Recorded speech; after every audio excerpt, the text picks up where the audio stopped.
La promenade d'aujourd'hui est consacrée à une visite du site de Paphos, qui se situe dans l'île de Chypre, dans la partie ouest de l'île de Chypre.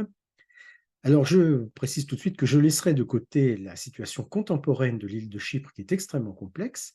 Toute l'île de Chypre est membre de l'Union européenne, mais la République de Chypre ne contrôle qu'une partie de l'île, le reste étant constitué par une entité politique autoproclamée, du reste occupée par l'armée turque, sans oublier les bases aériennes britanniques. Donc, quelques cartes pour montrer la localisation de Chypre, qui se situe dans le bassin oriental de la Méditerranée, donc assez loin évidemment de l'univers dans lequel nous nous situons. Et donc, comme je le disais, une île dont la situation géopolitique aujourd'hui est complexe. Nous nous concentrerons donc sur la partie ouest de l'île, c'est-à-dire la zone de Paphos. Et donc, il faut comprendre que la promenade à Chypre, c'est une promenade dans le temps. L'essentiel de ce que l'on va voir remonte en fait à l'Antiquité, mais c'est aussi une promenade dans la géographie, parce que le nom de Paphos désigne plusieurs lieux. Plusieurs lieux, en effet, dont le nom est Paphos, Paléa Paphos, Néa Paphos, Pano Paphos, qu'on appelle aussi Ano Paphos, et Kato Paphos. Donc il faut préciser un petit peu, évidemment, la signification de ces noms de lieux.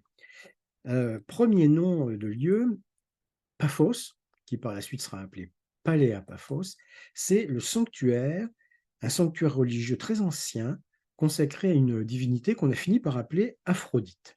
Et ce sanctuaire, que nous visiterons dans un petit instant, est très fréquenté jusqu'à la fin de l'Antiquité.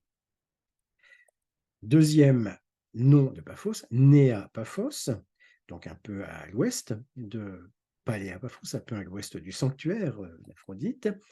C'est une bourgade qui se développe donc à partir de l'époque hellénistique. L'île de Chypre, sur le plan politique dans l'Antiquité, est divisée en une dizaine de royaumes, théoriquement indépendants les uns des autres, mais en fait soumis de diverses façons aux grandes puissances régionales, l'Empire égyptien, l'Empire assyrien, l'Empire perse. Mais à l'époque hellénistique, Chypre est, si l'on peut dire, unifiée. Elle devient une sorte de province du royaume lagide des Ptolémées en Égypte.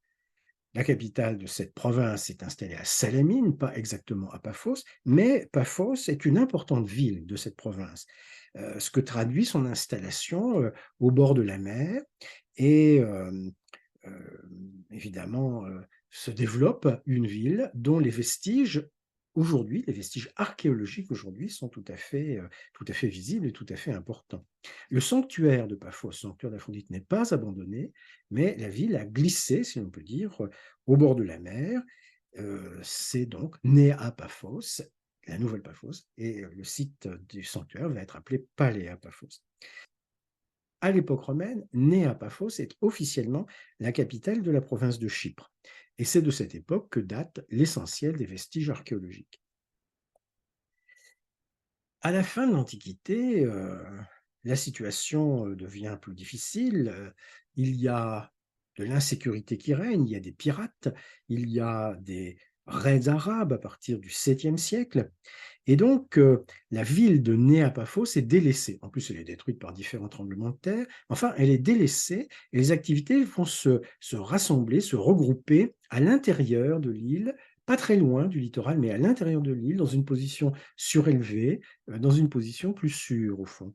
Ce sera donc la bourgade de Paphos, de Pano-Paphos, on dit aussi Ano-Paphos, qui va être la ville de Paphos depuis le Moyen-Âge jusqu'à maintenant. Cette ville est encore aujourd'hui le centre principal des activités, la ville de Néa-Paphos ayant été abandonnée et étant aujourd'hui en fait le site archéologique. Le centre de cette petite bourgade ne présente pas un intérêt majeur, mais quand même, on s'est efforcé au XXe siècle d'organiser un centre dans Panopaphos, un centre composé de bâtiments inspirés de la tradition grecque. Il y a la mairie, il y a la bibliothèque, il y a le lycée, un peu plus loin, il y a le musée archéologique. On honore dans ce centre de Panopaphos les héros de Paphos et de Chypre en général, et en particulier l'ethnarque Makarios III.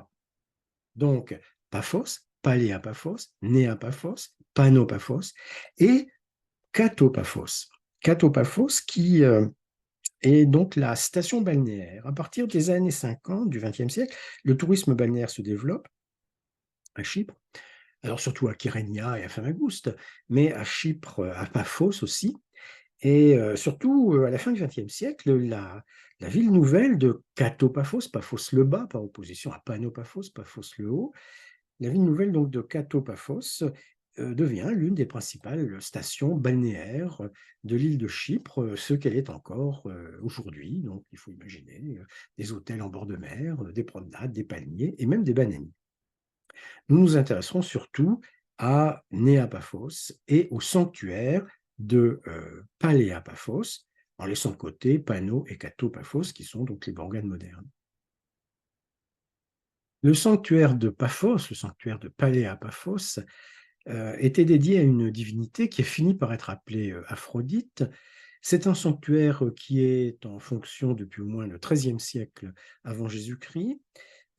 C'est un sanctuaire sur lequel on n'a pas beaucoup d'indications. Dans l'Iliade, il est présenté comme doté de portes colorées, comme entouré de murs. C'est un sanctuaire qui est fréquenté de façon très importante pendant tout le premier millénaire avant Jésus-Christ, qui va être fréquenté jusqu'à la fin de l'Antiquité, même lorsque les activités non religieuses qui étaient installées à Paphos, dans la ville de Paphos, vont glisser vers le bord de mer, vers ce qui va être appelé Néapaphos, donc au IVe siècle avant Jésus-Christ. À l'époque romaine, c'est à Paphos, Paléa Paphos, qu'est organisé le culte de l'empereur. Donc vraiment le foyer religieux, le foyer des activités religieuses, qui est absolument essentiel et qui ne s'étiole et qui ne disparaît qu'à la fin de l'Antiquité lorsque se développe le christianisme. Alors ce sanctuaire de Paphos est un très bel endroit. Il est installé non loin de la, pas au bord de la mer, mais non loin de la mer. On a une vue sur le littoral, mais c'est un sanctuaire dont les ruines sont peu impressionnantes. Comme toujours, lorsqu'on visite un sanctuaire, lorsque l'on visite un site archéologique, ce que l'on voit, c'est l'état final, au fond, du site, les ruines de l'état final, les ruines de l'époque romaine, donc, que l'on voit aujourd'hui. Alors, lorsque l'on analyse un peu le site, on voit qu'il y a des vestiges qui sont plus anciens, des vestiges qui sont un petit peu plus récents, mais comme on le voit sur la photographie, rien de véritablement considérable. Et donc, la visite du sanctuaire d'Aphrodite à Paphos, c'est une visite un petit peu abstraite au fond. On voit quelques pans de murs, très peu, et pas grand-chose. En plus, les rites qui étaient célébrés dans ce sanctuaire, le culte qui était organisé, tout cela est mal connu. Comme il y a peu de vestiges matériels, la seule manière de connaître, d'avoir une idée de ce que les pèlerins qui venaient à Paphos pouvaient voir et pouvaient faire aussi, c'est de se référer aux textes que l'on a et aux images que l'on a. Des textes, il y en a peu, quelques bribes par-ci par-là, et des images, il y en a peu aussi, les légendes monétaires essentiellement. Alors, si on prend les textes, peu de textes, quelques bribes ici et là, mais un texte très tardif, c'est un texte de Tacite, donc il remonte au début du IIe siècle après Jésus-Christ. Je rappelle que le site religieux est fréquenté depuis au moins le XIIe siècle avant Jésus-Christ. Et donc Tacite nous explique dans un passage des histoires ce que peut être le sanctuaire de Paphos. Les victimes, dit-il, sont celles dont chacun fait vœu, mais on choisit des mâles. Ce sont les entrailles des chevreaux qui inspirent le plus de confiance. Il est interdit de répandre le sang sur la table des sacrifices. C'est par des prières et par un feu qu'on honore l'autel. Et celui-ci, bien qu'en plein air, n'est jamais mouillé par la pluie. La statue de la déesse n'a pas la forme humaine, c'est un bloc circulaire plus large à la base qui va se rétrécissant vers le sommet comme un cône. La raison en est obscure.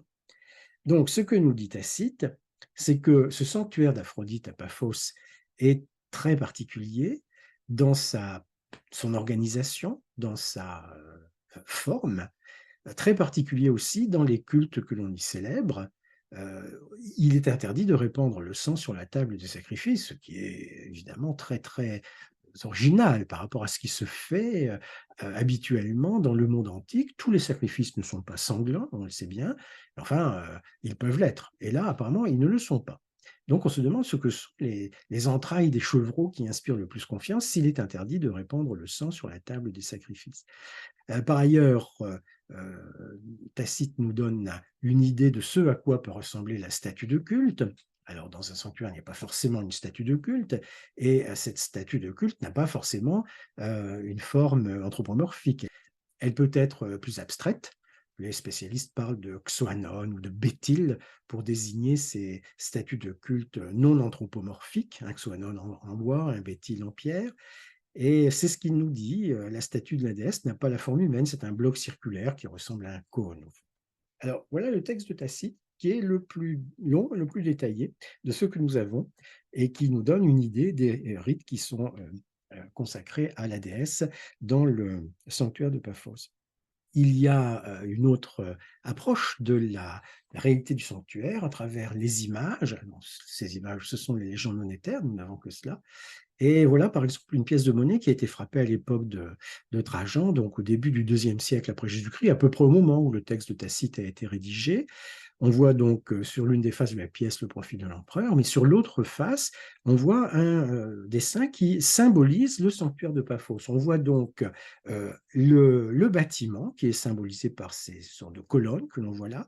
On voit une sorte d'esplanade demi-circulaire devant le bâtiment, et à l'intérieur du bâtiment, donc, la statue originale en forme de cône qui est représentée donc sur ce dessin. Le Béthyle en pierre, Xoanon en bois, représenté sur ce dessin.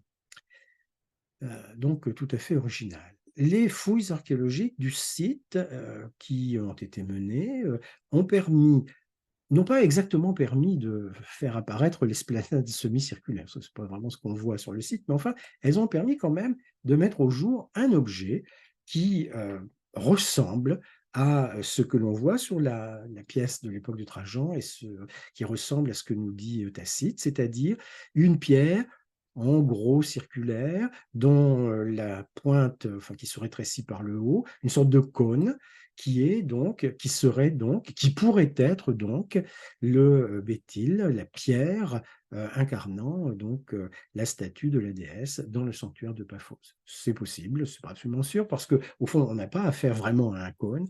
Enfin, une pierre de ce genre dans un site archéologique, c'est quand même quelque chose d'original, et donc il n'est pas interdit de penser qu'on a peut-être mis la main sur la statue de culte du sanctuaire de Paphos, au moins à basse époque. Un site donc peu impressionnant par l'ampleur des vestiges archéologiques, mais un site intéressant par l'originalité de ces vestiges, ce qui nous amène à réfléchir à ce que peut être l'image de la déesse dans l'Antiquité, l'image d'Aphrodite dans l'Antiquité et l'image de Chypre aussi dans l'Antiquité. La tradition littéraire antique nous propose deux origines différentes pour la déesse Aphrodite. D'abord, quand on lit l'Iliade, on voit qu'il y a un moment où Aphrodite, qu'on appelle d'ailleurs Cypris et pas Aphrodite à proprement parler, on voit donc Cypris intervenir sur le champ de bataille pour protéger son fils aîné et pour combattre à ses côtés contre le héros Diomède, le champion d'Athéna. On voit aussi que Diomède blesse Énée, mais blesse surtout Aphrodite. Aphrodite blessée sur le champ de bataille, ce qui montre une certaine vulnérabilité. Et c'est une piètre combattante par conséquent. Elle se plaint, cette déesse Aphrodite, auprès de son père, Zeus, qui lui recommande de s'en tenir là et de se consacrer à ses attributions, disons, les plus naturelles, les plus normales, c'est-à-dire tout ce qui a à voir avec les relations amoureuses, avec le mariage. Autrement dit, Aphrodite est admise dans le panthéon des Grecs dans cette position de maîtresse des relations amoureuses et du mariage. C'est une première Aphrodite. Une autre Aphrodite, on la voit dans la Théogonie d'Hésiode. La Théogonie d'Hésiode qui nous donne un récit explicatif des origines du monde, au fond. Un récit explicatif de la succession des générations divines. Et Hésiode nous raconte qu'à un certain moment, le monde est dominé par Ouranos et Gaïa, et que Ouranos est en but à l'agressivité de ses enfants, et en particulier de Cronos. Cronos qui s'attaque à Ouranos, qui lui tranche le sexe, et qui jette les parties sexuelles de son père dans l'air, dans l'atmosphère. Ces parties sexuelles s'abattent sur le sol pour les unes et dans la mer pour les autres. De ce qui s'abat sur le sol, le sang, naîtront les érinies, et de ce qui s'abat dans la mer, le sperme, naîtra de l'écume de la mer, naîtra Aphrodite, Aphrodite Anadyomène. Donc, si on comprend bien, dans ce récit mythique des origines, Aphrodite est issue d'Ouranos, elle est d'une certaine façon la sœur de Cronos, et Cronos est le père de Zeus, donc Aphrodite est la tante de Zeus, dont l'Iliade nous dit qu'en fait, Aphrodite est la fille de Zeus. Donc vous voyez une petite incertitude, une grande variété des approches que l'on peut faire d'Aphrodite. En tout cas, la naissance d'Aphrodite affirme clairement la puissance des forces de l'amour et de la génération, clairement. Il est intéressant de remarquer que les archéologues qui ont fouillé le site de Hattusa, c'est-à-dire la capitale du royaume hittite, ont découvert des tablettes inscrites contenant des textes mythologiques, et ces textes mythologiques nous racontent une sorte de théogonie et présentant beaucoup d'analogies avec ce qu'Hésiode donne comme explication pour les origines d'Aphrodite. Il y a un grand parallélisme entre ces archives hittites donc et la théogonie d'Hésiode, sauf que les tablettes d'argile inscrites du royaume de Hattusa, eh bien, datent du XVe siècle avant Jésus-Christ, donc très, très, très antérieure à l'époque d'Hésiode. Il y a incontestablement une origine orientale à la figure d'Aphrodite, ce dont les Grecs d'ailleurs étaient assez convaincus, même s'ils ne pouvaient pas l'expliquer de manière précise. En tout cas, ce qui est sûr, c'est qu'à travers les textes qui nous parlent de la figure d'Aphrodite se dessine aussi une certaine image de Chypre dans l'Antiquité. Parce que Aphrodite est clairement présentée comme la Chypriote. C'est d'ailleurs son nom dans l'Iliade.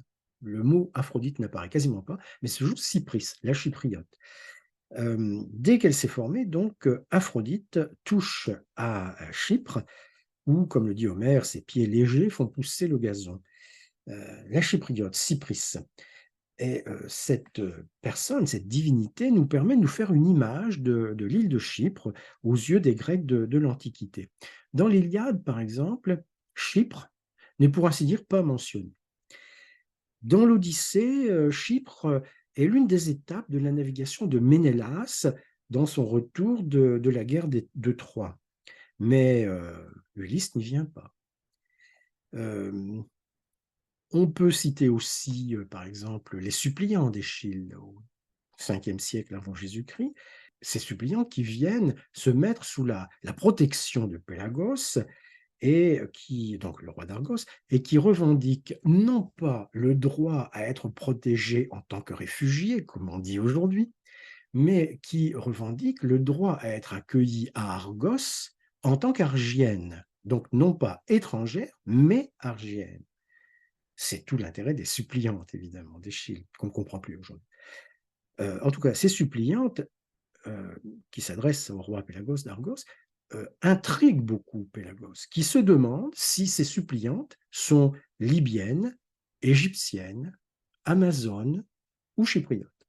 Donc les chypriotes sont grecques, puisqu'elles peuvent se recommander de ce droit d'être suppliantes, mais elles sont un peu marginales. Et tout cela, évidemment, se développe au fil du temps dans l'image de Chypre. Chypre ne participe pas aux guerres médiques, ou plutôt si, Chypre participe aux guerres médiques, mais du côté perse. L'image de Chypre qui présente, la population chypriote est considérée dans l'Antiquité comme ayant des traits incontestablement grecs, mais comme étant une population mêlée, une population hétérogène. Et donc, de façon générale, le culte de la déesse, qu'on finit par appeler Aphrodite, même à Chypre, le culte de la déesse est quand même marqué par une certaine forme d'originalité, une certaine forme d'étrangeté que l'on peut mettre en relation avec une connexion orientale. De ce point de vue, il y a une autre divinité dans le panthéon grec qui a une connexion orientale, c'est Dionysos. Dionysos et Aphrodite détonnent un peu dans le panthéon grec. En tout cas, c'est ce que l'on peut voir quand on visite le site peu impressionnant, mais intéressant, de Paphos, de Paléapaphos, donc le sanctuaire d'Aphrodite. Même si le sanctuaire d'Aphrodite est la partie la plus ancienne du site de Paphos, c'est quand même à Néapaphos que se situent les principaux vestiges archéologiques antiques, visibles donc à Paphos. Et l'on peut commencer par jeter un œil à ce plan qui nous montre donc l'organisation du site de Néapaphos. On a ici la ville de Néapaphos, du moins les vestiges archéologiques de la ville de Néapaphos, avec des vestiges de murailles. Et on voit qu'il y a des éléments qui sont extérieurs à cette zone fortifiée. C'est notamment le cas ici, tout au nord, de ce que l'on appelle à Chypre aujourd'hui les tombeaux des rois, par quoi nous allons commencer notre promenade à Néapaphos. Les tombeaux des rois, c'est le nom qu'on donne à un site très étendu, 32 hectares, qui porte à la fois bien et mal son nom. Ce site s'appelle les Tombeaux des Rois. C'est en effet une très vaste nécropole. Mais il n'y a pas, dans cette vaste nécropole, de tombeaux royaux à proprement parler. C'est une vaste nécropole qui date de l'époque hellénistique, donc du IIIe siècle essentiellement, constituée de tombeaux souterrains, d'hypogées creusés dans le sol, des tombeaux collectifs, des tombeaux qui ont été utilisés pendant des siècles, jusqu'à la fin de l'Antiquité, en fait, en partie. Ce sont des tombeaux dans lesquels les corps des défunts étaient déposés, soit sous forme d'urnes funéraires, soit sous forme de cercueils, donc. Et une fois les corps décomposés, il y avait un reclassement des vestiges, si on peut dire, et les tombeaux ont été en grande partie aussi des ossuaires.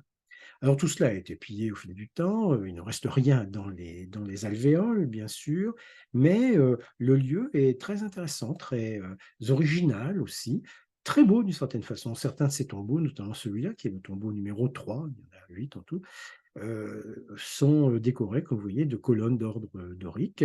Alors bien sûr, le lieu a été un petit peu restauré, mais l'ensemble est quand même très pittoresque et très intéressant, très original. Donc, l'un des aspects du site de Néapaphos, ici la partie funéraire de la ville de l'époque hellénistique, éventuellement des tombeaux qui ont continué à être employés à l'époque romaine. Après les tombeaux remontant à l'époque hellénistique, nous pouvons visiter dans le site de Néapaphos la partie orientale du site qui est composée des vestiges de la basilique de la Panaia Chrysopolitissa.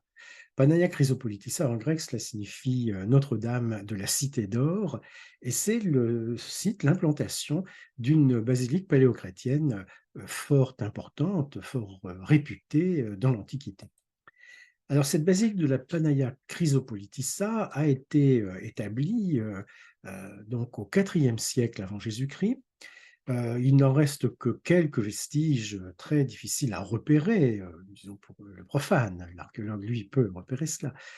Quelques vestiges difficiles à repérer qu'on voit sur un plan. C'est la zone qui est ici en rouge foncé. Donc, une partie de l'abside, quelques éléments de colonne qui remontent à la première basilique paléochrétienne, donc du IVe siècle. Sur cette basilique paléochrétienne s'est développée, à partir du VIe siècle, une basilique plus grande, plus importante, dont il reste évidemment des vestiges plus importants, qu'on voit bien donc sur le site. Vous avez ici une image de la colonnade de cette seconde basilique paléochrétienne de la Panaia Chrysopolitissa. De cette basilique du VIe siècle et des siècles suivants, il reste donc des éléments des murs, des éléments de la colonnade, il reste aussi des éléments du pavement mosaïqué, soit des mosaïques à décors géométriques, comme ce que l'on voit là, soit des mosaïques à décors disons figuratif. Alors, conformément au canon de l'art paléochrétien, la représentation des figures humaines est proscrite, mais les artistes, mosaïstes peuvent représenter des scènes, quasi, figuratives, comme celle-ci. On voit la tête d'un bélier, on voit une vigne et on voit une inscription qui nous dit: «Moi, je suis la véritable vigne, vœu d'Hésychios». Alors, il y a là une allusion au premier verset du chapitre 15 de l'évangile de saint Jean qui nous dit Moi, je suis la vigne véritable et mon père est le vigneron. C'est une allusion à un moment de la scène, donc le dernier repas du Christ avec ses apôtres, lorsque ceux-ci posent des questions et que Jésus leur explique qui il est au moyen de comparaison. Il dit, chapitre 14, verset 6, Moi, je suis le chemin, la vérité et la vie. Personne ne peut aller au Père si ce n'est par moi. Au chapitre 15, verset 1, donc moi je suis la vigne véritable et mon père est le vigneron. Et au chapitre 15, verset 5, moi je suis la vigne et vous êtes les sarments. Celui qui reste en moi et moi en lui, celui-là porte beaucoup de fruits. Donc il est clair que les artistes qui ont composé cette mosaïque et les commanditaires qui l'ont payée connaissaient très bien évidemment ce texte de l'évangile de saint Jean. C'est une mosaïque que l'on peut dater du 5e ou du 6e siècle, donc l'époque de la deuxième basilique de la Panaïa Chrysopolitissa. Un peu plus loin, on a, toujours de la même époque, on a une autre mosaïque qui nous représente qui nous montre un vase, un cratère, avec une inscription qui nous dit: «La sagesse a mélangé son propre cratère». Alors là, c'est une inscription assez complexe à comprendre. La sagesse a mélangé son propre cratère. C'est une citation tronquée du livre des Proverbes au chapitre 9, verset 2, donc l'Ancien Testament, qui dit ceci: La sagesse a mélangé dans un cratère son propre vin et a préparé sa propre table. Et un peu plus loin, la sagesse s'adresse à ses convives et leur dit: Venez manger mes pains et boire le vin que j'ai mélangé pour vous. Abandonnez la folie et recherchez la sagesse. Donc, ici, l'allusion au texte de l'Écriture est plus incertaine. Le texte est sans doute moins bien connu. En plus, on a repéré une faute d'orthographe dans le texte en grec ancien. Et donc, il est probable que le mosaïste n'était pas très compétent en matière de théologie et peut-être pas très compétent en matière d'orthographe de la langue grecque. Quoi qu'il en soit, les vestiges de la basilique paléochrétienne de la Panaïa Chrysopolitissa sont donc très visibles, très suggestif sur ce site donc de Néapaphos. Il y a autre chose. Il y a à côté de la basilique paléochrétienne, il y a ceci qui est le site de la cathédrale catholique de Paphos, remontant à l'époque des Lusignan. Donc là, on est au milieu du Moyen Âge, XIIIe siècle, XIVe siècle. Une église catholique, donc, répondant à l'organisation de Chypre à l'époque du royaume lusignan, du royaume franc, donc de Chypre. Et cette cathédrale catholique est bien sûr en ruine, mais les ruines sont elles aussi assez explicites. On voit nettement, surtout si on s'approche un peu, on voit nettement des vestiges d'arcs gothiques, on voit nettement des bases de colonnes, on voit aussi des pierres tombales qui jonchent le sol, si l'on peut dire, des pierres tombales fort anciennes, donc XIIIe ou XIVe siècle, des pierres tombales munies d'armoiries, munies d'inscriptions qui s'effacent petit à petit. Même si elles sont partiellement effacées, il suffit simplement de jeter les yeux sur cette inscription pour voir qu'elle est rédigée en français. Donc c'est l'époque du royaume franc des Lusignans à Chypre au XIIIe et au XIVe siècle. Il y a une autre inscription, celle-là est tout à fait moderne, qui rappelle qu'en ce lieu de la basilique de la Panaïa Chrysopolitissa est enterré le roi de Danemark, Éric Eygod, Éric le Bon, et Érikos o Agathos, comme on dit en grec moderne. Et ce roi de Danemark donc est mort à Chypre en 1103. Il était en partance pour Jérusalem. Alors c'est un personnage intéressant que Éric Eygod. Bon, on ne va pas rentrer dans le détail de l'histoire du Danemark au XIe siècle, hein, bien sûr, mais c'est un personnage qui a laissé un certain souvenir dans les chroniques danoises. Et surtout parce qu'il a voyagé en dehors de son pays. Il a rencontré notamment le pape Urbain II, Urbain II est celui qui prêche la croisade, la première croisade, et rencontre Urbain II donc à Bari en 1098, et il sollicite auprès du pape Urbain II la création au Danemark d'un diocèse, d'un archevêché permettant d'éliminer le lien, permettant de couper le lien qu'il y a entre le Danemark et la zone de Hambourg et l'archevêché de Hambourg. Il obtient satisfaction sur ce point. Ensuite, il part pour la croisade et il meurt donc à Paphos en 1103. Sa femme, la reine Baudilde, continue le voyage jusqu'à Jérusalem, où elle meurt, elle aussi, elle est inhumée au pied du mont des Oliviers. Alors donc, deux basiliques paléochrétiennes, une église gothique, plusieurs pierres tombales d'époques différentes, et puis il y a l'église actuelle, celle que l'on voit aujourd'hui, qui s'appelle Hagia Kyriaki et qui a repris l'appellation de Chrysopolitissa, donc Panaia Chrysopolitissa, Notre-Dame à la Cité d'Or, Hagia Kyriaki Chrysopolitissa, Sainte Dominique de la Cité d'Or. C'est une église qui a été établie à l'époque vénitienne, donc au début du XVIe siècle, en fait, une église orthodoxe qui s'est perpétuée jusqu'à nos jours et qui a un statut tout à fait particulier. À la fin du XXe siècle, elle a été, si l'on peut dire, prêtée par l'Église orthodoxe aux autres confessions chrétiennes de la région de Paphos, et en particulier catholiques et protestantes.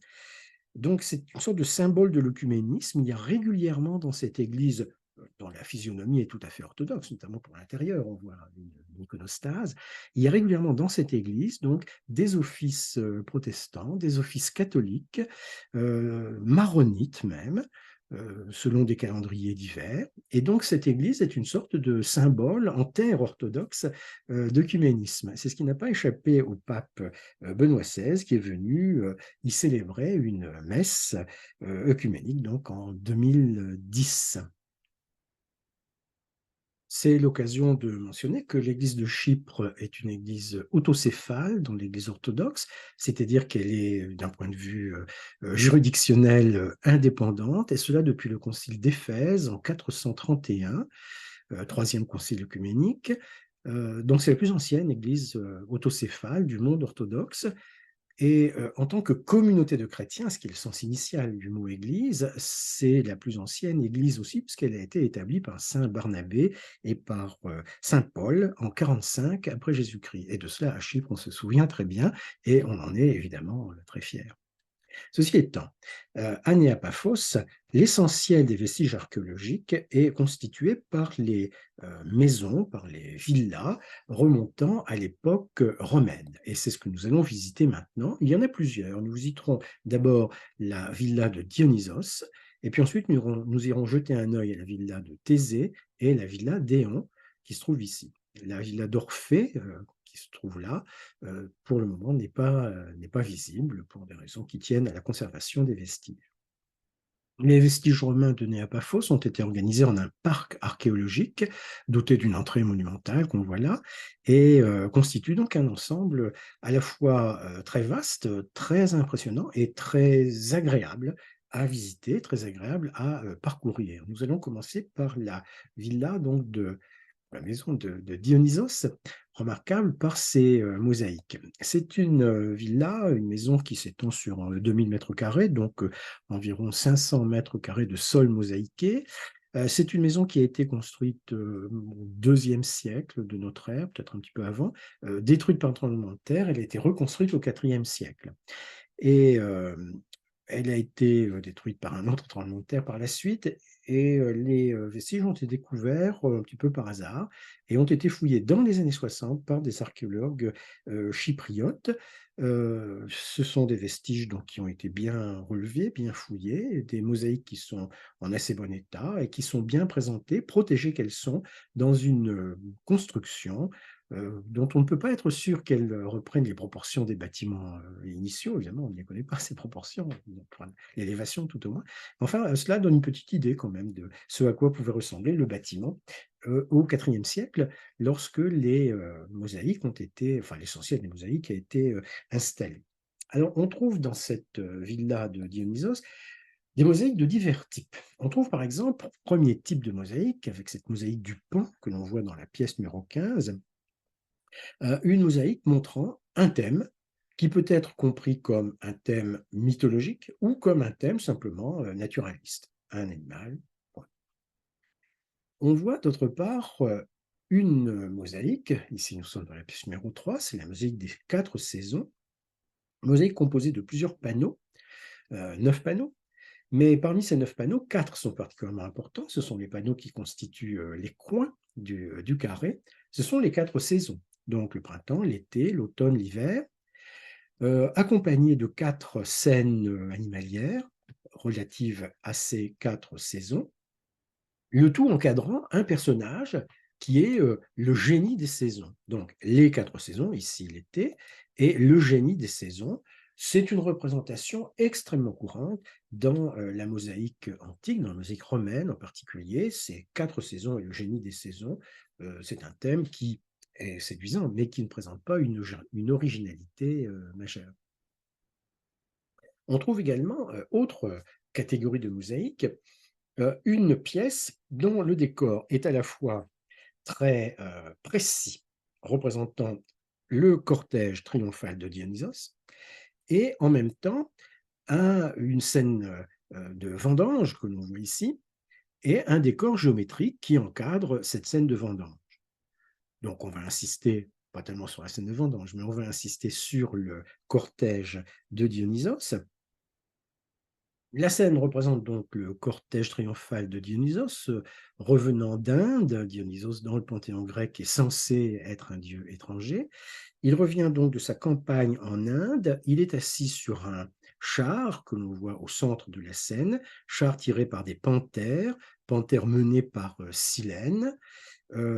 Ce char est suivi par une série de personnages, le dieu Pan que l'on voit là, et des bacchantes, des suivantes de Dionysos dans le cortège, accompagnées d'un esclave indien ligoté que l'on voit ici.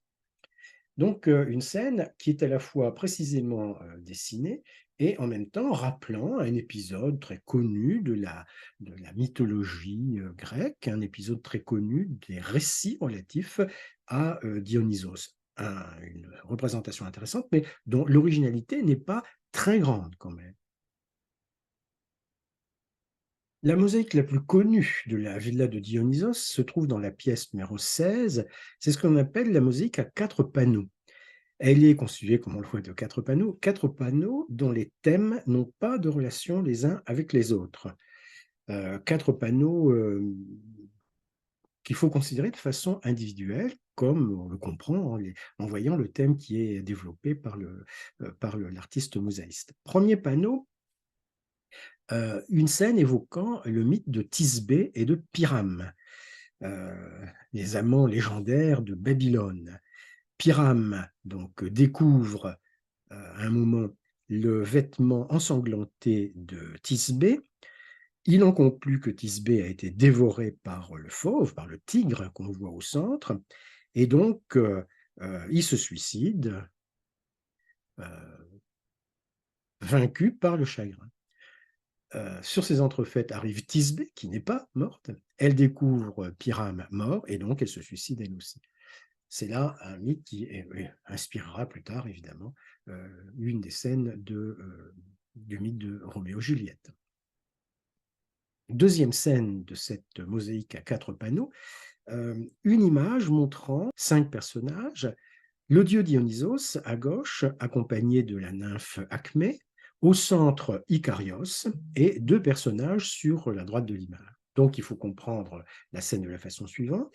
Le dieu Dionysos donne à Icarios le secret de la culture de la vigne, la maîtrise de la vigne, la maîtrise du vin, en présence d'Acmé, en faisant promettre à Icarios qu'il ne révélera pas ce secret. Icarios néanmoins révèle le secret à d'autres, et cela évidemment amène les désagréments de l'abus du vin, c'est-à-dire l'ivresse. C'est ce que nous dit l'inscription. Les premiers buveurs de vin, Les premiers buveurs de vin qui incarnent donc la conséquence du don de Dionysos via Icarios, mais les premiers buveurs de vin aveuglés par l'ivresse qui vont tuer Icarios. Troisième scène, ici, donc à gauche, Poséidon et Amimonée. Poséidon, donc, sur la gauche, qu'on reconnaît à son trident. Amimonée, l'une des Danaïdes, c'est-à-dire la fille de Danaos, l'une des filles de Danaos, roi d'Argos. Dans le pays d'Argos, c'est la sécheresse. Amimonée est en quête d'eau et Poséidon donne à Amimonée le secret de la source, d'une source qui est ici symbolisée par cette jarre, source qui permettra évidemment d'étancher la soif des habitants d'Argos. Le tout en présence du petit Eros qui est là, autrement dit, ce don de l'eau s'accompagne d'une relation entre Amimonée et Poséidon, et il y a là donc une évocation d'un épisode de la mythologie. Et la quatrième scène, c'est la plus simple à comprendre pour nous, c'est donc Apollon et Daphné. Daphné qui est en butte aux assauts d'Apollon, Daphné qui ne réussit pas à repousser Apollon et qui supplie son père, donc le père de Daphné, c'est le dieu, c'est le fleuve Pénée. Daphné supplie son père de lui épargner les assauts d'Apollon et donc Pénée métamorphose Daphné en laurier. Autrement dit, 4 scènes qui n'ont pas de lien les unes avec les autres, mais 4 scènes qui se réfèrent à des épisodes très connus de la mythologie, tellement connus que nous les connaissons encore, tout au moins pour quelques-uns d'entre eux, tellement connus que nous les comprenons encore, malgré le déclin, évidemment, de la culture antique depuis 2000 ans. Donc, des épisodes simples, des épisodes compréhensibles, qui sont présentés sur le sol de cette pièce numéro 16 de la villa de Dionysos. Plusieurs des pièces de la maison de Dionysos sont ornées de scènes de chasse diverses, mettant en scène évidemment des chasseurs et des animaux comme le lion, le tigre, le léopard, le taureau, le mouflon, mais aussi le cochon et l'âne, des animaux représentés de façon réaliste, des animaux qui sont chassés pour être tués ou chassés, comme on le fait beaucoup dans l'Antiquité, pour être capturés. Le mot venatio en latin a ces deux sens, hein, chasse et chasse pour le spectacle, capturés et ensuite présentés dans l'amphithéâtre. Donc ces mosaïques représentent plusieurs scènes de chasse différentes, donc plusieurs pièces, et on le voit avec ce gros plan sur le tigre, sont composées de mosaïques qui ne sont pas très fines. La finesse de la mosaïque dépend de la taille des tesselles, c'est-à-dire les petits éléments qui composent la mosaïque.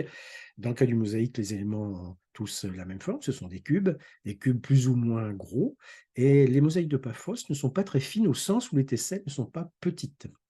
Et néanmoins, elles sont, comme on voit, bien conservées. Nous allons nous allons terminer notre visite de Paphos par la visite des maisons de Thésée et d'Éon. C'est-à-dire que nous allons voir des mosaïques fort différentes de celles que nous avons vues, des mosaïques à sujet moral et philosophique. Alors commençons par la villa de Thésée. Cette villa de Thésée est extrêmement vaste. Elle tire son nom de l'une des mosaïques qui se trouve dans l'une des pièces, la mosaïque de Thésée et du Minotaure, que l'on voit là, dont Thésée et le Minotaure au centre d'une décoration qui symbolise un labyrinthe. Thésée, le Minotaure, c'est-à-dire Thésée, le Minotaure que l'on voit là en présence d'Ariane et de la Crète, donc Ariane ici, Ariane est le fil, la Crète qui est là, et en présence aussi d'une allégorie représentant le labyrinthe, précisément le labyrinthe sous la forme d'un personnage âgé. Donc une mosaïque qui a donné son nom à la maison de Thésée. Mais la mosaïque la plus importante, la plus intéressante, la plus significative de l'ensemble de la villa de Thésée, qui est extrêmement vaste, puisqu'elle s'étend sur près d'un hectare, 9000 mètres carrés, qu'elle a été construite au IIIe siècle, détruite par un tremblement de terre au IVe siècle, reconstruite, habitée probablement jusqu'au VIIe siècle. Cette maison très vaste est considérée comme ayant été la résidence du gouverneur de Chypre à l'époque romaine. C'est pourquoi on l'appelle sur place aujourd'hui le palais du proconsul. Alors, ce n'est pas exactement un palais, c'est une résidence, et le gouverneur de Chypre à l'époque romaine avait le rang de propréteur et pas le rang de proconsul. Bon, c'est un détail, mais bon, soyons quand même précis. Donc, une très vaste villa, une centaine de salles, la plupart n'étant pas décorées de mosaïques. Ces mosaïques ne sont pas bien conservées, sauf la mosaïque de Thésée qui est parfaitement conservée. Les autres sont endommagées, et quelques-unes quand même, et l'une en particulier présente un intérêt majeur, c'est la mosaïque du bain d'Achille que nous allons voir maintenant. Alors notons la disposition de cette mosaïque. Elle est située dans une pièce, et cette pièce est dans l'axe principal de la villa. L'axe principal de la maison, lorsque l'on entre dans la maison, donc par l'ouest, on arrive dans l'axe de la pièce dans laquelle il y a cette mosaïque. Donc la maison est très en ruine aujourd'hui, mais enfin on voit bien la progression qui a été préparée pour le visiteur. On peut penser que c'est là que le propriétaire tenait ses audiences, peut-être dans l'abside qui est ici, c'est possible. Mais quoi qu'il en soit, on voit que la mosaïque du bain d'Achille est à la fois bien conservée et très mal conservée. C'est-à-dire que dans la pièce, les mosaïques couvraient la totalité de la surface, mais il ne reste que un décor géométrique sur le pourtour de la pièce, et encore une partie seulement, et cette mosaïque qui est là, donc au pied de l'abside, et qui est de la mosaïque du bain d'Achille à proprement parler. Donc, voilà. Donc la plus grande partie de la surface mosaïquée a disparu ou ne subsiste que sous forme de fragments, et la scène du bain d'Achille est assez bien conservée. Donc il faut se souvenir quand même, pour interpréter la mosaïque, que ce que l'on voit n'est qu'un élément de ce qui a existé. Il faut se souvenir que ce que l'on voit, c'est un panneau, mais qu'il a existé quatre panneaux dont un symétrique près de la porte et deux panneaux verticaux, si l'on peut dire, par rapport à ce qui subsiste. C'est donc un ensemble de panneaux liés, sans doute, logiquement, l'un à l'autre. Dans la villa de Dionysos, nous avons vu une mosaïque à 4 panneaux, chaque panneau étant indépendant les uns des autres. Ici, il y a eu 4 panneaux dont on peut penser qu'ils étaient liés les uns aux autres et non pas indépendants les uns des autres. C'est une mosaïque donc que l'on peut voir. Donc voilà la photographie que l'on peut en donner. C'est une mosaïque qui représente une scène avec plusieurs personnages. Il y a donc 8 personnages dont le nom est inscrit sur la mosaïque pour que tout le monde comprenne bien de quoi il retourne. Alors on va regarder de près ces personnages. On a à gauche le petit Achille qui est là. Alors comment c'est donc c'est le petit Achille? Parce que son nom est inscrit. La mosaïque est mal conservée, mais on voit bien le nom d'Achille. Achille donc sur les genoux d'une suivante, Anatrophée, et sur la partie gauche, une personne apporte un vase contenant de l'eau, et on lui donne le nom d'Ambrosia. Ambrosia, Anatrophée et Achille sur la partie gauche, près du bassin dans lequel on se prépare à plonger le jeune Achille. Et sur la partie droite de la mosaïque, on voit les parents d'Achille, à savoir Thétis et Pélée. Thétis et Pélée qui contemplent la scène, et sur la partie droite, donc, les parcs qui sont nommés Cloto, Lachesis et Atropos. Donc, ces parcs qui incarnent un élément important, évidemment, de la scène. Comment interpréter cette scène? On trouve souvent dans les commentaires qui en sont donnés l'idée suivante. Au fond, cette scène a été influencée par le christianisme. Sa composition rappelle la manière dont sont représentées la naissance du Christ, le premier bain du Christ, dans les églises paléochrétiennes. Bon. Expliquer une mosaïque antique qui n'a pas été construite par des chrétiens, c'est la résidence du gouverneur de Chypre. Expliquer une mosaïque antique en se référant à l'iconographie chrétienne postérieure, ce n'est peut-être pas la meilleure méthode, ce n'est peut-être pas le meilleur moyen de comprendre ce dont il s'agit. Il vaut mieux essayer de comprendre une image qui a été composée au IVe siècle en fonction de l'iconographie des périodes antérieures plutôt que des périodes postérieures. Donc la référence au christianisme ne me paraît pas être une idée judicieuse aussi, je me garderai bien de la reprendre à mon compte. Le site de la villa de Thésée a été fouillé par des archéologues polonais, et ceux-ci, et notamment Wiktor Daszewski, Les archéologues polonais donc ont proposé, d'interpréter, la mosaïque que l'on voit et de se souvenir de celles qui ont pu exister, que l'on ne voit plus, que l'on n'a jamais vues en fait, de les interpréter donc, de la façon suivante. Il s'agit d'épisodes de la vie d'Achille. La vie d'Achille, c'est une vie qui a été riche et complexe. On en connaît les épisodes par la tradition littéraire, en particulier par un poème d'un auteur appelé Stas, l'Achilléide de Stas, qui nous donne quelques lueurs sur la vie d'Achille. Et donc, on peut comprendre les choses de la façon suivante. Il y a une première étape dans le mythe d'Achille, ce qui est incarné par la scène que nous voyons là. C'est-à-dire les parents d'Achille, Thétis et Pélée, qui assistent au bain. Bain d'Achille, c'est le thème de la mosaïque. Alors, évidemment, on connaît deux versions de la légende. Il y a une première version qui fait de Thétis une personne qui recherche l'immortalité pour ses enfants, qu'elle jette au feu. Elle a 7 enfants qu'elle jette au feu, et le septième finit par être épargné et trempé dans les eaux du Styx pour lui permettre d'accéder à l'immortalité. Le jeune Achille est tenu par sa mère par le talon, plongé dans les eaux du Styx. Il est invulnérable, sauf pour le talon, évidemment, par lequel il périra plus tard. Ça, c'est une première version du mythe. Il y a une autre version du mythe qui a été rapportée par Apollodore et qui nous dit que Thétis, pour donner l'immortalité à Achille, l'enduit d'ambroisie. L'ambroisie est, avec le nectar, la nourriture des dieux. Achille est enduit d'ambroisie et plongé dans un bain d'ambroisie. On a ici un vase que l'on s'apprête à remplir d'un liquide qui est apporté par une personne dont le nom figure là, c'est Ambroisie, justement, Ambrosia. Donc, c'est une variante du mythe d'Achille. Ce n'est pas la variante la plus répandue, mais c'est une variante du mythe d'Achille. Une variante intéressante aussi, c'est donc Thétis et Pélée, c'est-à-dire il y a les noces de Thétis et Pélée, dont Achille est le produit. Aux noces de Thétis et Pélée, l'on a invité le banc à l'arrière-ban du Panthéon, mais on a oublié la déesse Eris, la discorde, qui, mécontente d'avoir été en quelque sorte snobée, arrive dans l'assemblée et jette au milieu de l'assemblée une pomme d'or sur laquelle est gravée la mention à la plus belle. Et donc, il faut savoir à qui sera attribuée la pomme d'or. Il y a rivalité entre Héra, Athéna et Aphrodite.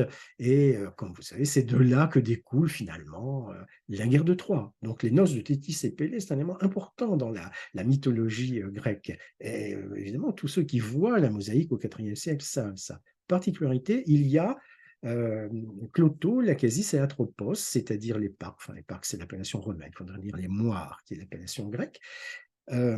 Cloto, Lachesis et Atropos, donc, qui jouent chacune un rôle. Cloto file le fil de la vie. Lachesis préside à l'attribution des parts de chacun dans la vie que l'on vit et déroule donc le fil de la vie, et Atropos, l'implacable, coupe le fil de la vie. Et donc, la présence des moires, des parcs, au moment du bain d'Achille, c'est une façon de comprendre que l'on va donner à Achille pas exactement l'immortalité, mais que l'on va lui donner une vie riche et variée.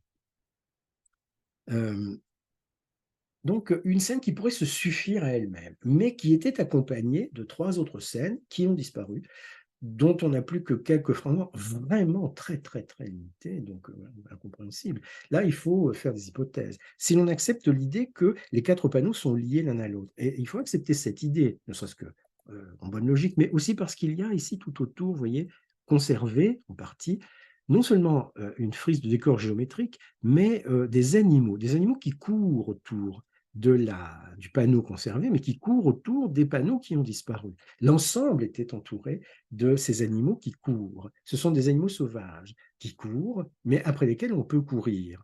Ce sont des animaux que l'on peut chasser. Or, si l'on reprend les épisodes de la vie d'Achille, qu'arrive-t-il à Achille après son bain rituel?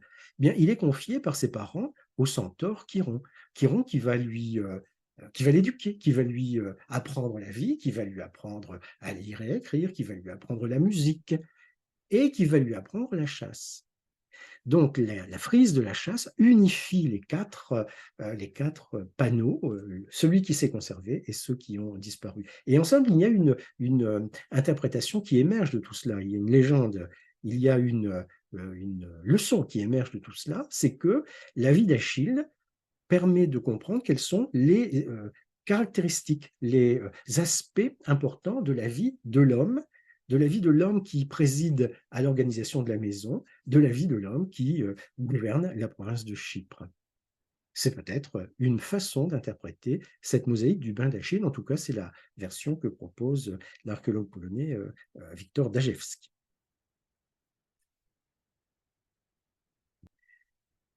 Alors, deuxième villa, deuxième maison intéressante par les mosaïques qu'elle présente, c'est la plus complexe, c'est la plus petite aussi des maisons, c'est la villa d'Éon.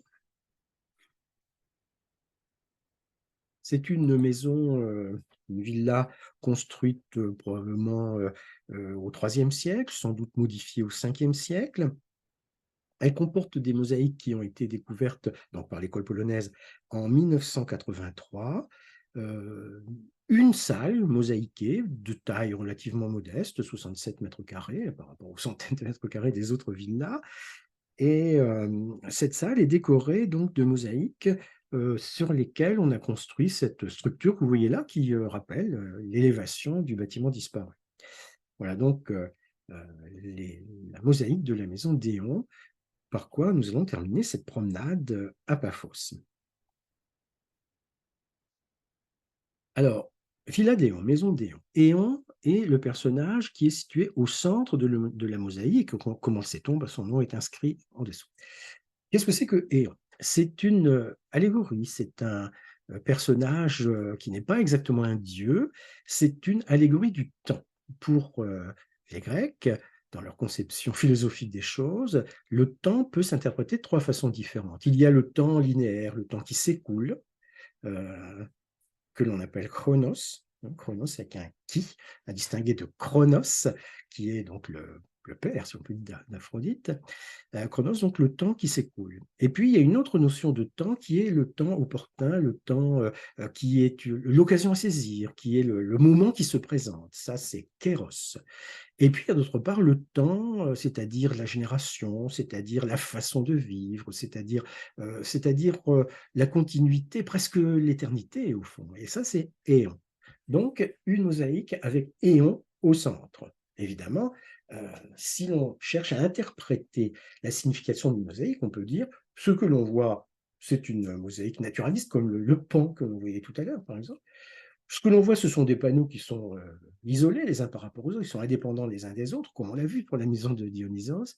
Mais ce que l'on voit, c'est peut-être aussi des panneaux qui sont logiquement liés l'un à l'autre. Et c'est le cas ici, puisqu'il y a Éon au centre. Donc des symboles tout à fait précis, tout à fait importants.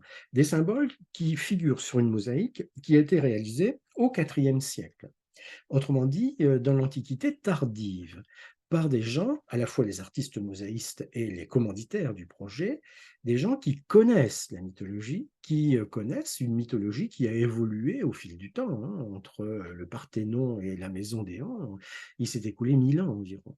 Donc, beaucoup de temps s'est écoulé et les mythes que l'on pouvait comprendre à un moment sont peut-être compris différemment à un autre moment. Il peut y avoir une approche, on pourrait presque dire allégorique des mythes.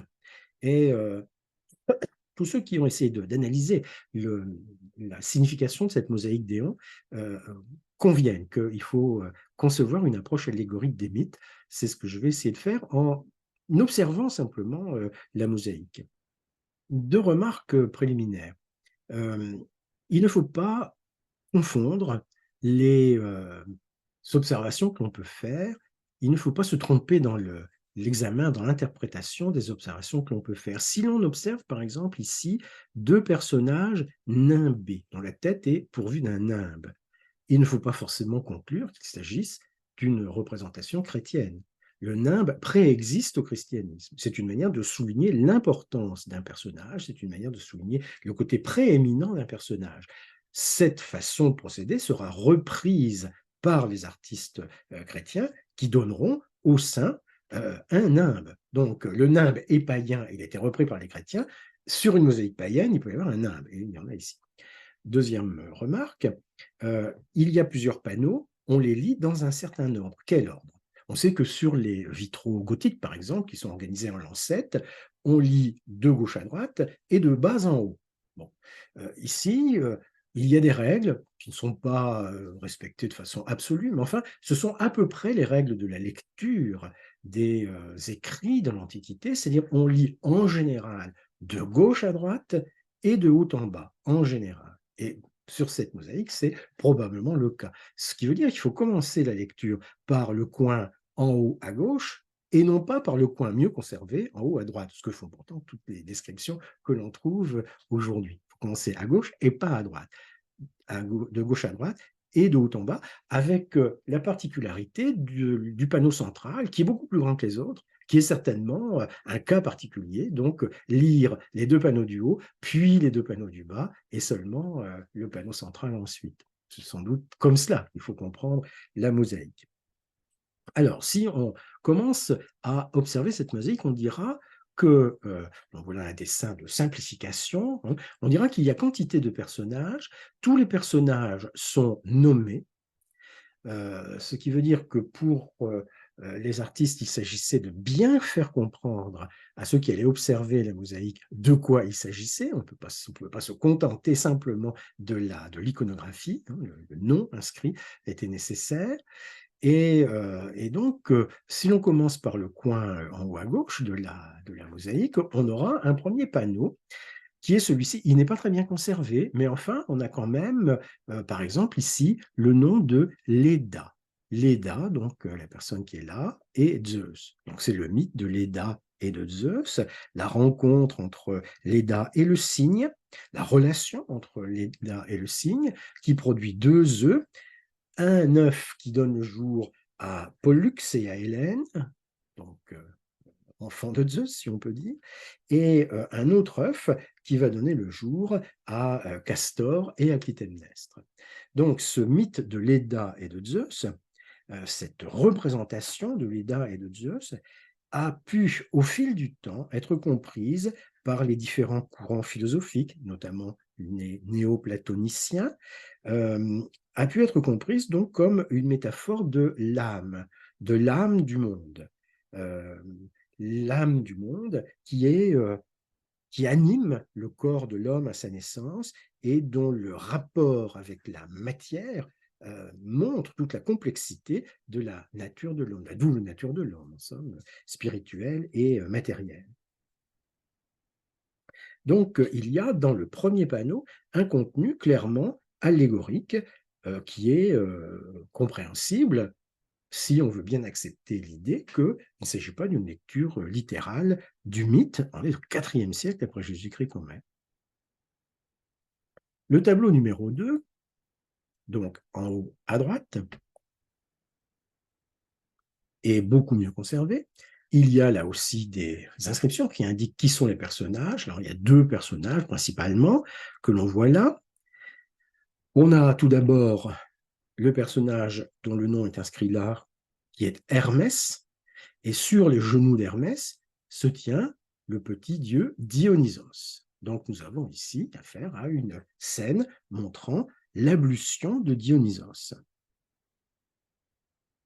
La scène du bain de Dionysos rappelle la scène du bain d'Achille qu'on vient de voir dans la maison de Thésée. Il y a Dionysos sur les genoux d'Hermès. Il y a des personnages en arrière-plan qui assistent et qui admirent ce qui est en train de se passer. Ces personnages sont nommés Ambroisie, Nectar, Théogonie.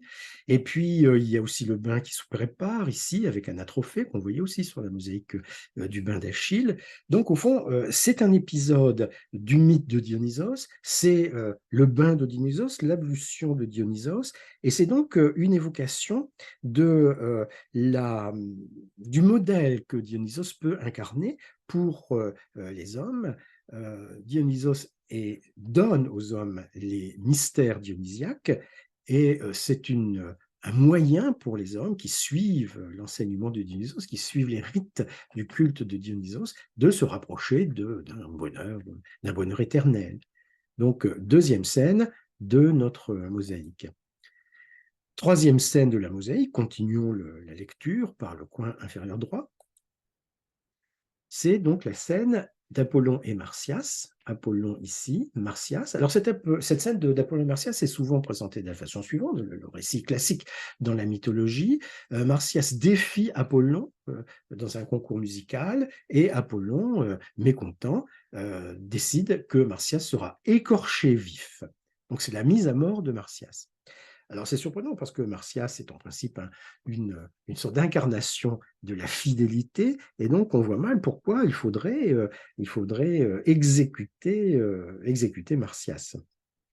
Euh, donc l'interprétation du mythe disant que Marsyas est une sorte de symbole du chaos, c'est pourtant l'interprétation habituelle qu'Apollon fait disparaître. Apollon fait disparaître le chaos. Cette interprétation est un petit peu délicate, surtout si on la met en rapport avec les autres éléments de la mosaïque. Ici, c'est plutôt la souffrance de Marsyas qui va être le symbole d'une progression sur l'échelle de l'initiation pour accéder à une réalité supérieure, pour accéder à un bonheur supérieur. Il faut en passer par la souffrance, par la mort peut-être. C'est toute la signification symbolique des mystères, évidemment. Les mystes, ceux qui subissent le mystère, ceux qui suivent le mystère, sont plongés dans les ténèbres, sont plongés dans la douleur, sont plongés dans l'incompréhension, dans la terreur aussi, afin de mieux sortir dans la lumière qui leur est ouverte par la suite. Le quatrième panneau, en bas à gauche, pas très bien conservé, nous montre un élément du cortège de Dionysos, donc le triomphe que nous avons vu tout à l'heure. C'est le même thème qui est représenté ici, mais plus sommaire. Donc le dieu n'est plus tellement visible sur son char. Il est accompagné d'un certain nombre de personnes, et en particulier ici, cette personne qui peut être éventuellement télétée. Là, pour le coup, les inscriptions sont mal conservées et on a un petit peu de mal à identifier les personnages. Tout cela, néanmoins, peut être mis en relation avec les panneaux précédents, l'ablution de Dionysos et la mise à mort de Marsyas, qui se suivent dans la logique du déroulement de la scène et qui peuvent être compris aussi en tant que tels. Le cinquième panneau, le panneau central, de grande taille, qui dépasse les autres, qui constitue un petit peu l'aboutissement des autres, c'est un jugement de Cassiopée. Alors Cassiopée se trouve ici. Jugement de Cassiopée, donc sous la présidence d'Éon, dont je parlais tout à l'heure, le nom est inscrit là, et en présence de Thétis et des Alors, de quoi s'agit-il? C'est une version particulière du mythe de Cassiopée, le concours de beauté se déroulant entre Cassiopée, la reine d'Éthiopie, et les Néréides, les nymphes des vagues de la mer, qui sont les suivantes de Thétis. Donc, ce concours, en présence de Thétis et sous les auspices d'Éon, eh bien, donne la palme, comme on voit là, à Cassiopée. Cassiopée, élue par les dieux, ce qui est symbolisé par la couronne qui est déposée sur sa tête, symbolisé par la présence d'Éon, aussi par la présence d'autres dieux dans le lointain, si l'on peut dire. Donc, la couronne est intéressante. Dans l'iconographie antique, la couronne orne le personnage qui atteint l'apothéose. Lorsqu'il y a apothéose, lorsque l'on est transporté au rang des dieux, on est couronné. La couronne est liée, en somme, à une certaine forme d'immortalité, parce que qu'est-ce que la définition des dieux? C'est l'immortalité. Les dieux sont les immortels, les bienheureux et les immortels. Ainsi, il y a entre ces différents panneaux qui constituent la mosaïque de la maison d'Ayon, de la villa d'Ayon, il y a un lien que l'on a un peu de mal, nous, aujourd'hui, à saisir, mais qui devait probablement être plus compréhensible aux yeux des contemporains du IVe siècle, qui pouvaient aisément établir des correspondances entre quelques-uns de ces panneaux, notamment ceux qui sont cerclés en rouge sur l'image maintenant, où l'on part de Léda et de Zeus donc l'âme et la double nature de l'homme, tout un parcours qui, par le biais des souffrances de Marsyas, amène au couronnement de Cassiopée. Et puis d'autre part, les aventures de Dionysos, le bain de Dionysos et puis le triomphe de Dionysos, qui là aussi rappellent les étapes qu'il faut franchir pour accéder à une réalité supérieure. Donc au fond, c'est euh, ce, cette mosaïque d'Aion qui aujourd'hui est euh, presque incompréhensible, puisque la plupart des commentateurs mettent en parallèle cela avec l'iconographie chrétienne. C'est une mosaïque qui est difficile à comprendre si l'on ne se souvient pas des correspondances qui peuvent exister entre les différents panneaux et les grandes lignes de la mythologie et de l'approche allégorique de la mythologie auquel on peut se livrer. Donc, tout mène au couronnement de Cassiopée. Euh, Deux itinéraires sont indiqués. L'itinéraire qui part de l'Eda pour arriver à Cassiopée via les souffrances de Marsyas, ou bien l'itinéraire qui est incarné par Dionysos et les différentes étapes du mythe de Dionysos. Il y en a une allusion claire au mystère de Dionysos, c'est-à-dire ces rites mal connus aujourd'hui, puisque tous les mystes, on le sait bien pour les mystères d'Éleusis, mais tous les mystes, tous ceux qui ont été initiés au mystère, eh bien, ont tenu leur langue, n'ont pas dit ce qu'ils avaient fait, ce qu'ils avaient vu, ce qu'ils avaient compris. Donc on est un petit peu, on est en manque d'informations sur le contenu précis des mystères. Mais ici, les images nous montrent bien l'idée générale, c'est-à-dire il y a une mise en condition, il y a une descente dans la douleur, dans la terreur, et il y a l'accession à une réalité supérieure, un bonheur supérieur, un bonheur éternel qui est incarné par la couronne posée sur la tête de Cassiopée. Tout cela, donc, n'a absolument rien de chrétien. Tout cela n'a rien de chrétien, et même, pourrait-on dire, la mosaïque date du IVe siècle. Tout cela est très proche des textes que l'empereur Julien a pu écrire. Julien, c'est l'un des empereurs du IVe siècle, l'un des successeurs de Constantin. Il règne, vous voyez, entre 361 et 363. Il a été au pouvoir quelques années auparavant quand même. C'est un personnage intéressant. C'est un membre de la famille constantinienne. Il a reçu une éducation chrétienne.